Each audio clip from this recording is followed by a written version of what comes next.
Yep, we're in. Hi, guys. For those of you who haven't seen me before, I am Jordana Rothschild, founder of Alpine Health, and you are in my group, so hopefully you've been following our stuff for a little while. And I am so excited to welcome my friend, my coach, my fellow physician, Dr. Michelle Quirk. She is the founder of Mindful Marathon, and she's also a physician, and she's so great at what she does. She is a running coach and a physician who helps regular normal people really love running in a fun, exciting way that's kind of low pressure if they want it to be, but she kind of pushes you when you want to be pushed. And she got me through my personal roadblocks and got me through where I was feeling stuck and helped me run my very first 5K ever. So thank you so much for coming on, Michelle. Welcome. Oh, thank you. Thanks so much for having me. This is a real treat, and I love your running journey and how you kind of crush through your own goals. So this is great. Thanks again. Couldn't have done it without you. So, so Michelle, take us back to the very beginning and tell me a little bit about how you got into doing all of this. Yeah. So I think the story is that I was not always a runner, and yeah, when I was a kid, I really struggled with running. I always was finishing the mile run last and huffing and puffing my way through it. And I tried the sport a lot of times. Like I had friends who were runners, and I tried to get into it, at various different stages of life and just never really stuck with it, found that it was really hard and I didn't enjoy it. And about 9 years ago was when things really stuck finally. And I found myself in a really difficult place in terms of I had just finished my residency. It was a really busy time. I was studying for my pediatrics boards, and we had moved to a new place. I was newly married, like all of these life stressors were going on, and my dad was diagnosed with cancer around the same time. And I felt like I was really not practicing what I was preaching to my patients and my families, like about living a healthy lifestyle and being fit and exercising and all of that stuff. And I really wasn't taking care of myself. So I decided to lace up my sneakers and kind of go around the block and give it another try. And I stuck with it. And I think the reason is that while I was out there, everything else that was going on at that time kind of went to the background and my mind was quiet. And so, yeah, that's how it started. 5 minutes around the block where we lived, and it worked up from there. So I was going out almost daily for 5 or 10 minutes and kind of worked up from there. And my husband and I did our first 5K like a couple months after that. So we finally committed to doing that and had the goal for a long time, but just had a lot of excuses and never did it. And so we finally signed up, we did it, and both of us have been running ever since. So that was Wow. 9 years in the making. Yeah. So from 5 minutes around the block to a running coach. That's Yeah. that's amazing because you know what? I can totally handle running for 5 minutes around the block. And Yeah. it's these big things that make it seem kind of intimidating. So it's cool to see that you're just, a normal person like me. Makes it seem Yeah. a little bit more attainable. Exactly. Yeah, and you don't have to start out like crazy with big goals, right? I mean, you can say you can wake up one day and say I want to run that marathon, but for me it was very stepwise, putting getting my feet wet a little bit and doing a little bit at a time, and we kind of worked up from there to the whole marathon run coach thing. So, one of the things we like to talk about a lot in Alpine is the connection between mind and body. And, as physicians, we spend a lot of time talking about using medication to make our bodies feel better and the science behind how our body feels better and the science behind how our brain can influence our body, how our body influences our mindset, things like that. And I know you and I have spent a lot of time talking and reading and learning about the connection between mind and body. So can you tell us, we all know that getting exercise is good, right? Doctors say go get exercise. But running is above and beyond exercise, right? Like I can burn calories doing anything. It doesn't have to be running. I can get my heart rate up. That's going to help my blood pressure, and that's going to have that kind of cardiovascular workout through other things that are not necessarily running. But running's a little bit different than any other sport because it is a tremendous mental strain. So can you tell us a little bit about that whole connection? Because you are called Mindful Marathon. So tell us a little bit about that whole process and the science and how it works and that whole mind-body connection when you're running. Yeah, I think this is probably my favorite topic because we can talk all the time about the cardiovascular benefits of exercise, right? And the aerobic benefits. And yeah, like all exercise is important. But I think with running, there's a lot of things at play here. I mean, one is that if we if we kind of abandon pace goals and time goals and just be where we are with our fitness and with ourselves, it can be a really meditative and mindful experience. And I think you don't get there, from your first run, right? Like it doesn't happen overnight, but over time, you start to crave that feeling, or at least I did, and enjoy being out there. I mostly run by myself without music and just kind of tapping into nature and hearing my footfalls on the pavement or the trail and listening to nature and all of that. And I think with goal setting, with running, you really realize that you can accomplish anything. Like you set this goal, right? It might be sort of arbitrary, like I want to run this 5K or I want to run this marathon, but the training necessary to do that, like you become a different person during the training process. And I think that's really it. Like once you achieve these goals, you realize it blends into all other aspects of your life. So it's not just about the run and it's not just about the race or the medal. I think when I first started, maybe it was, like after that first 5K, I really loved the race swag and the medals and the whole feeling of being at a race. But now it's really about running itself and what you get out of it besides all of those other things. So yeah, it can be a mindful experience and a meditative experience if you can get past your initial fears and doubts and maybe some negative thoughts that you might have about running to begin with, but it can be really wonderful. Okay, so any of you guys that are watching live right now, if you have any questions, go ahead and type them in the comments. We will definitely see them and we will definitely get to them. But I have a question that I have for you that I know other people are going to have for you also. When you tell me that you run these long runs alone with no headphones, don't you get bored? Um, yes and no. I mean, Or what do you you do to fight the boredom?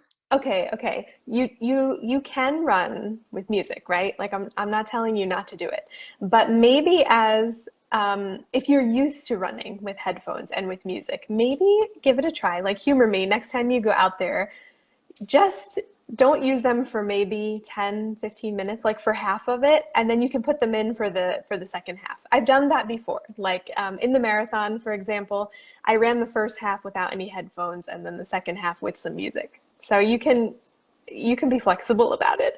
But I really like just tapping into nature. Like we have a nice trail here along the river, and I just like to kind of zone out. I mean, that's the best way I could describe it. I zone out and I just kind of get into the workout. But that, yes, I can see how that would be maybe boring, but it's it's meditative for me. It relaxes me.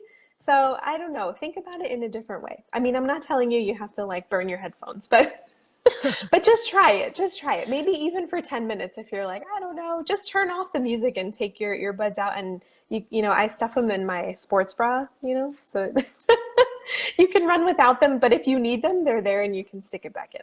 But it's good. You can be very I'll give it a aware of your try. of your surroundings, It's nice. Yeah.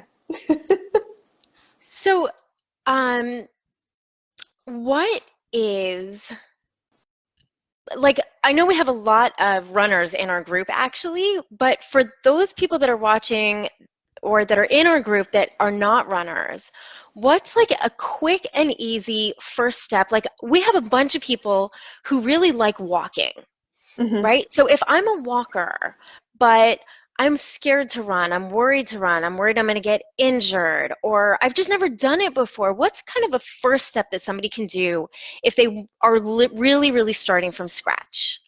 Yeah, I think if you are on the couch and you're not a regular exerciser, I would always start with walking.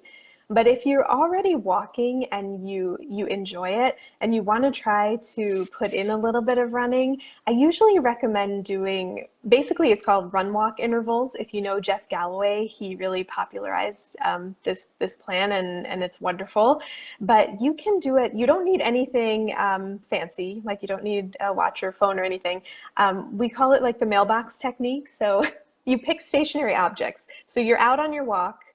Let's say you're going out for a half-hour walk. You do 10 minutes of walking, and then you see the mailbox, you start jogging, and you jog maybe 10, 15 seconds to the next mailbox.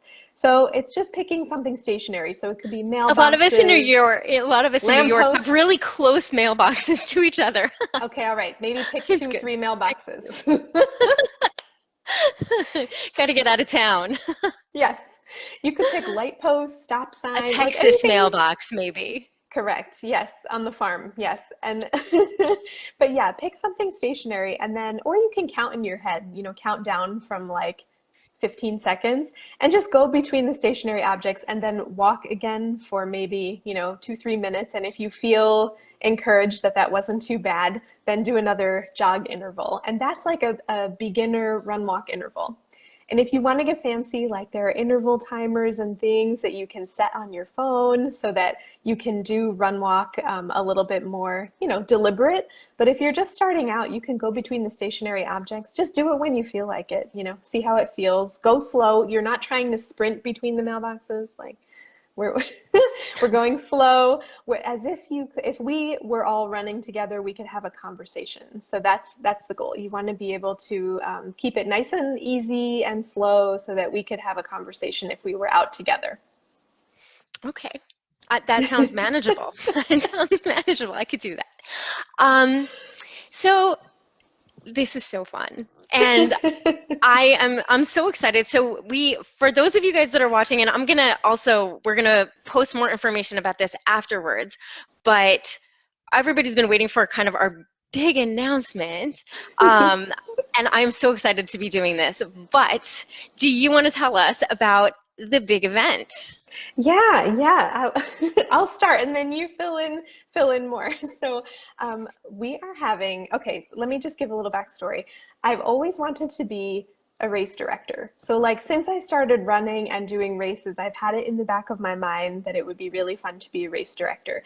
So we are having the inaugural Mindful Marathon Virtual 5K in November. So we have a fall race and I'm very excited. I am Yeah. too. Yeah, it's really cool. We have, I'm trying to think of all the things. We have medals and hats, like a swag bag. We have a charity partner.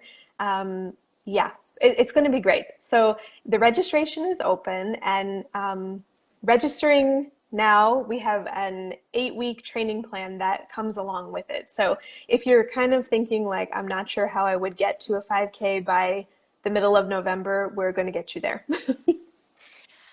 That's fantastic. You know what? You mentioned that some of this is going to go to charity. So tell us a little about the charity that you picked and what your connection is, why you picked it. Yeah, so the charity is the Students Run Philly Style. So I live in Philadelphia, and they help middle and high school kids with running in specifically like the longer distance races here in the city. So we have a 10-mile race, which is the Broad Street Run, and like the Philly Half Marathon and the Philly Marathon, and they pair the kids with running mentors. So the money goes toward their registration and gear and all of that stuff. So they're really awesome. My contact over there is lovely. And some of my patients belong to the Students Run Philly Style. So it's been sort of a goal of mine to get involved with them and hopefully to be a running mentor in the future if I can swing it schedule-wise. So yeah, so they're our charity partner and they are awesome. Fantastic. Fantastic. So for those of you that are part of Alpine, Coach Michelle has been super, super generous to us. There is going to be a special Alpine promo code where you'll get a discount off of the registration for the race. And she's going to give us a little bit of extra coaching. So you're going to get a program to warm up and cool down, and you're also going to get some extra pointers on your form, whether it's for walking or for running. She's going to make sure that we don't get hurt when we try to do this, right? This is the safety first. Like I'm very safety first, and that's why, you know, that's why I wanted to register people so far out so that we have the 8 weeks of training. So we're not going to cram for the event. It's not like a test. Okay, so so tell me how it works. So I'm going to sign up for the race.